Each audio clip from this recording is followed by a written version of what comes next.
My name is Amy Clark, and I'm 28 years old. Currently, I work at my father's construction company. I'm getting married soon to George Brown, a college classmate who confessed his feelings to me. We started dating, and now we live together. George works at a company in New York City while I work locally. He commutes by train, and I drive to work. With our wedding just 3 months away, I'm busy with preparations. George usually gets home around 7 p.m., so I handle our meals. On his days off, he helps by cleaning our apartment, especially the bathroom. I love cars, especially driving them. Thanks to my father's company, I even have a crane license. Despite being only 5'1" with a baby face, I often surprise people when they see me operating a crane at a construction site in my work clothes. I find their reactions amusing.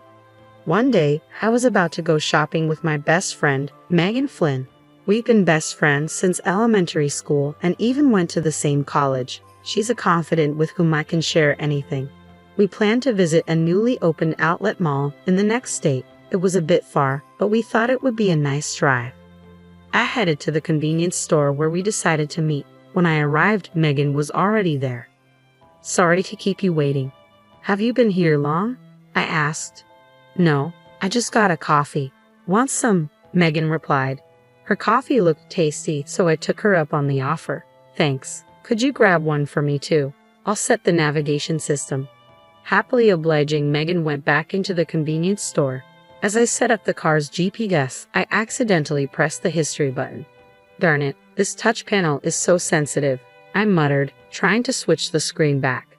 Then I noticed a surprising entry in the history. Hotel Lovely Chateau. "What's this?" I wondered aloud. I'd never searched for such a thing before. This is my car, but George occasionally uses it too. He must have used it.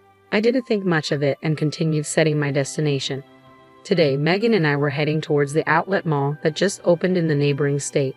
The weather was great, making for a pleasant drive. Near an exit ramp, Megan suddenly pointed out, Look, Lovely Chateau Hotel. What a cheesy name for a hotel these days." Lovely Chateau. The hotel from the search history earlier.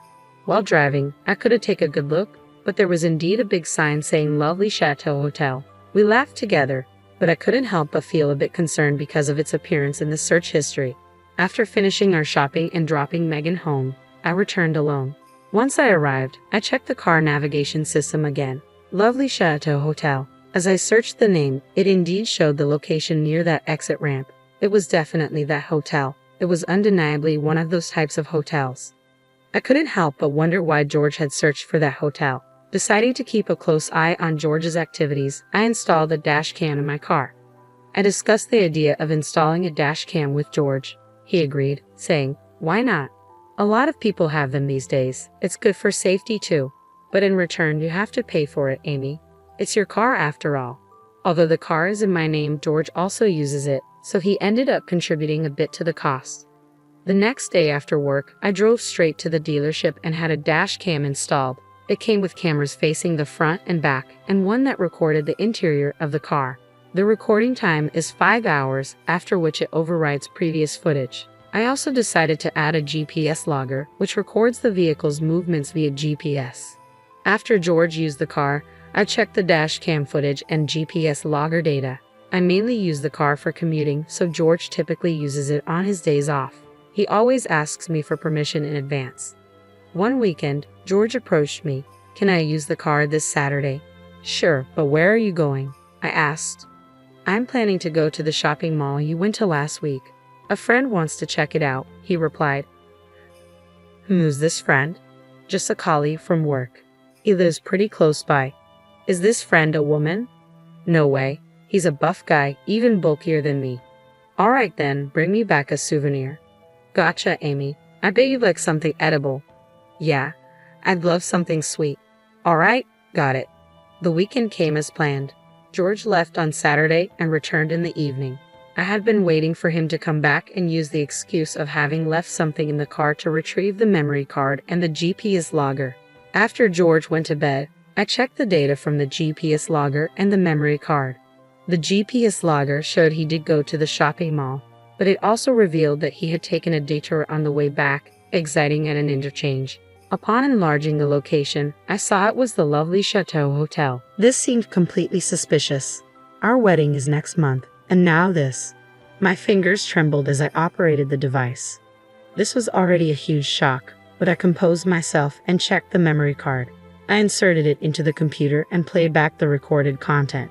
Suddenly, a strange woman appeared on the screen, sitting in the passenger seat. She was quite flashy with long hair and seemed pretty. She appeared to be older than me, but her occasional smile was somewhat childish. Unable to think straight, I just stared at the screen, completely shocked. The conversation was also recorded. "Really, you're such a bad boy. You're getting married next month and you're still doing things like this," she laughed. "It's all good. The reason I'm marrying her is because her dad's the boss.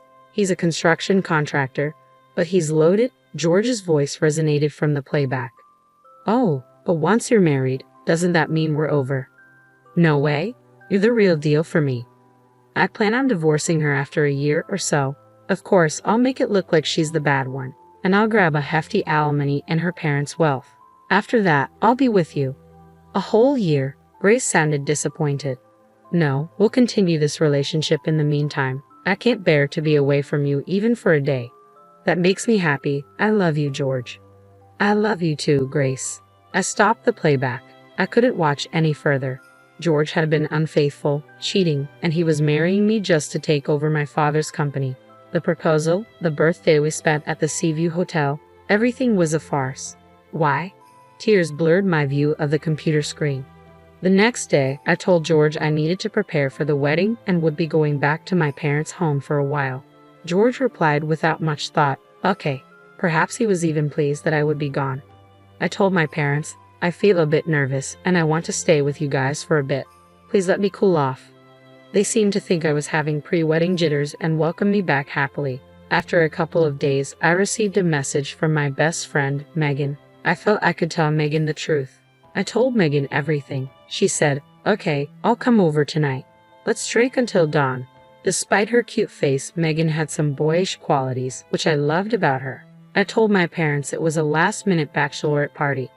Soon enough, Megan showed up with bags full of drinks and snacks. "Mom, I'm borrowing Amy for the night. It might get a bit loud, so please bear with us," Megan joked as soon as she arrived.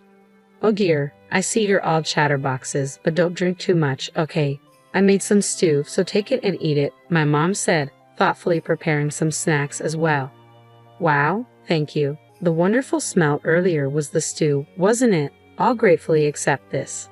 Oh, by the way, may I invite another friend over?" Megan asked. "Sure, go ahead and make it a party that Amy will remember." "Thank you so much." With that, she called over another friend, Jane. Jane was a high school classmate and, interestingly, a wedding planner at the venue we had booked. She would be overseeing our wedding. She went to the same high school as Megan, and they had met several times, so they were good friends now. The party started with the three of us. I showed the two of them the dash cam footage. Then Megan said, "Oh, I know this person. She's Grace, a junior from our college club. Amy, you wouldn't know her because you weren't in the club, but both George and I were in the club with her." I was astounded by this revelation. Wait, George's junior? I thought she was older than me. She always seemed mature for her age, but who would have thought it was Grace? "She's invited to the wedding. Most of the club members will be there," Megan said while poking a radish from the stew. "But this situation is frustrating, isn't it? I want to get back at her somehow." Jane, crushing an empty beer can, said, "She's always had a strong sense of justice and even caught a gropper in high school, handing him over to the police." She was enraged as if it were her own matter. Accepting Jane's words of revenge, Megan started talking. "Let's ruin the wedding then. I have a plan," she said, preparing a piece of paper and starting to write something down. "What do you think, Jane? Your cooperation is essential. Please help Amy." "Of course, I'm the planner for this wedding, so I can make anything happen," Jane replied. Her being the planner joining our side certainly boosted the success rate of our plan. "Great, you're reliable." "Hey, both of you, you've had too much to drink," I cautioned.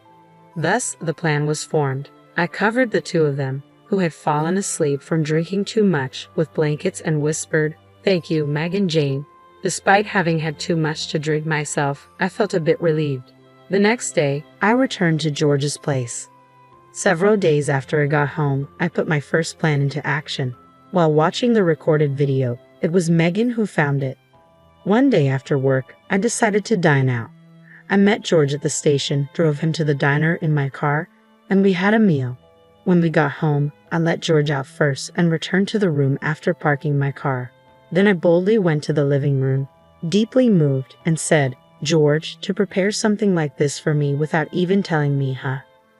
George made a strange sound in response to my sudden words. "Isn't this a gift for me? I found it in the car." Saying this, I showed George the paper bag containing a luxury brand bag. The brand name was boldly printed on the paper bag. I was going to clear the rear window of the car because it was dirty. When I tried to pull out the cleaning tools from the floor under the rear seat, this was in there. "Oh, George, you hid it there to surprise me, didn't you?" "Sorta I found it." I pretended to be innocent and acted even more delighted. "No, that is," George fumbled his words. You have someone else to send such a thing to." "Don't be silly. I have no one but you, Amy." "Right, you bought it for me, didn't you? How much did this expensive thing cost?" "Around $2,000. "Thanks, honey." "Oh yeah, it's a limited edition, so I think it was $5,000. I thought this would suit Amy, so I bought it. I really intended to surprise you, but, well, it didn't go as planned." "Yes, it seems a bit youthful, but I can still pull it off, right?" "Of course, any bag would look good on you, Amy." "Hey, that doesn't sound like a compliment." Sorry." "Okay, I'll keep it safe. Thanks a lot." When I heard his last sigh, I could hardly hold back my laughter. In the video from that party, I saw George being urged by Grace to buy a luxury bag. He confirmed that he had bought a high-end bag and hid it in the floor of the back of the car. I found it and kept it for myself. During dinner later, George was sighing. Serves him right. A few days later, I got a call from my father. It seems like my old habits have surfaced once again. Believe it or not, I bought a new car. I've always had a thing for cars, and I've driven quite a few over the years. Apparently, on my way home from work, I pulled over at a used car dealership and spotted a gem of a car I used to admire. On a whim, I bought it right then and there. "Dad, didn't Mom get mad at you?" "Yeah, she did, but that's no biggie. Listen to this. It's a discontinued Type R, a car I've always wanted. I thought if I let this one slip, I might never get my hands on it, so I bought it on the spot. I can hardly wait to get it delivered." "Really, Dad? You never think about the consequences. What are you going to do with your current car?" "Oh, I'll give it to you. It's still in great shape and can hold its own against the flimsy cars these days." "That hatchback, right?" I suppose I have grown a bit tired of the car I've been driving." "Just sell that one. How can you enjoy driving such a weak automatic car?" That's when it hit me. "Okay, got it. I'll do that. Thanks, Dad." "Yeah, the new car arrives next week. You can pick it up then. I'll have it cleaned for you." "Okay, but this is the last of your indulgences, right, Dad?" "Don't say that. A man's dreams never end." All right, thanks, Dad." I hung up the phone and couldn't help but grin. And so, my car changed within a few days. "Amy, did you change your car? This one looks cooler than the last one." "Yeah, my dad bought a new car and gave me his old one. It's cooler than the previous one, isn't it?" "Yeah, it's cool. Lend it to me this Saturday?" "Sure, why not?" I felt like a fish had taken the bait. Then came Saturday. George, who had left with the car keys, came back immediately. "Hey, that car, what's wrong?" "It won't start. I can't drive it." "You can't drive it? Well, what's the matter? You drove it just fine yesterday, didn't you?" "That's because it's a stick shift." "So what's the problem with that?" "It's just that I only have an automatic license." "Oh, that's right. I forgot about that." "This is not funny. I can't drive now." "Why is that a problem? Do you want me to drive for you?" No, that's not it. I mean, I don't want to spoil your day off." "Really, I don't mind though." No, I'll figure it out."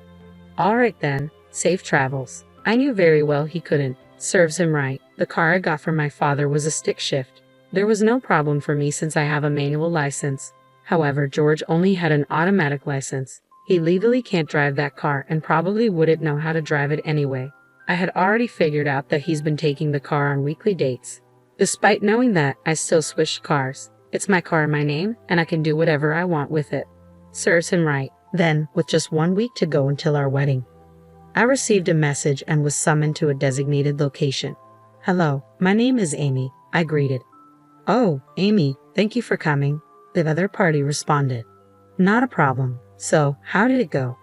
"Well, please sit down. We'll discuss everything shortly." With that, I was ushered into a meeting room and sat down. "Let's first discuss your request," he began. Yes, I nodded. This was a private investigation agency. I had requested a background check on George. The subject, George Brown, was definitely in the wrong. "We have secured photos and videos. Would you like to see them?" "Yes, please." The investigator pulled out a laptop, inserted a USB drive, and started playing a video. In it, two people were walking playfully, arm in arm, before entering a hotel. The date and time of the video were from a Saturday afternoon 2 weeks ago. There were also photos of them kissing, embracing, and more. "Thank you. This is enough." I then received the documents and left the office. Honestly, I knew about the affair, but seeing it so blatantly presented was hard. I contacted my friends Megan and Jane and arranged to meet at a pub. I secured a private room, showed them the documents I received earlier, and we started our analysis. "Oh man, this is clear-cut evidence," Megan said. "This one's quite something too," Jane added. I have lost all sympathy. I'll bring him down completely. With that, I took a big gulp of my beer. "Hey Amy, could you lend me these?" Jane asked. "Huh?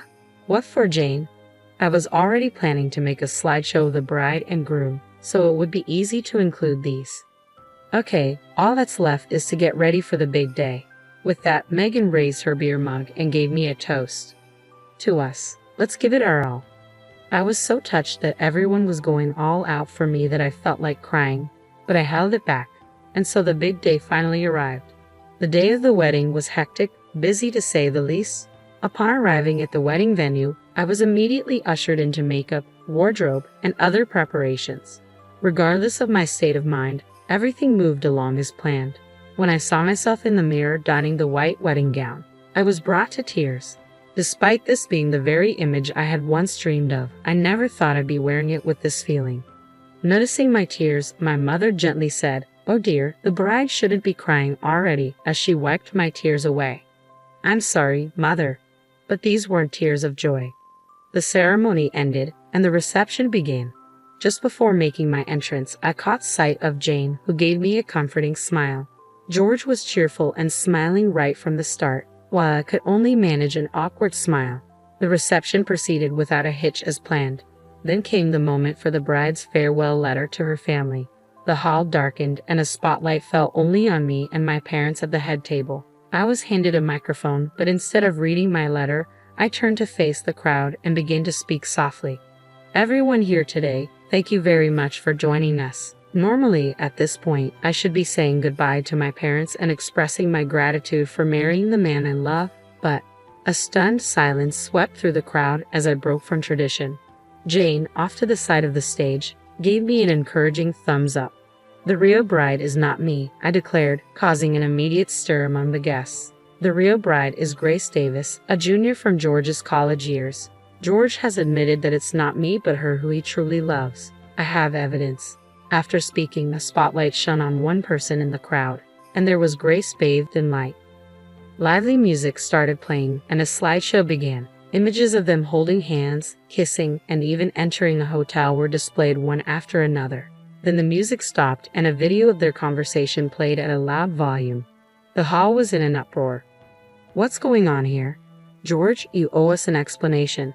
Amidst the flying shouts, I handed the microphone to a pale-faced George and bowed to his parents before stepping off the stage. Megan and Jane, who had rushed over, practically dragged me away from the venue. Behind me, the situation had become an unmanageable uproar. Still in my dress, I felt a mix of relief and triumph.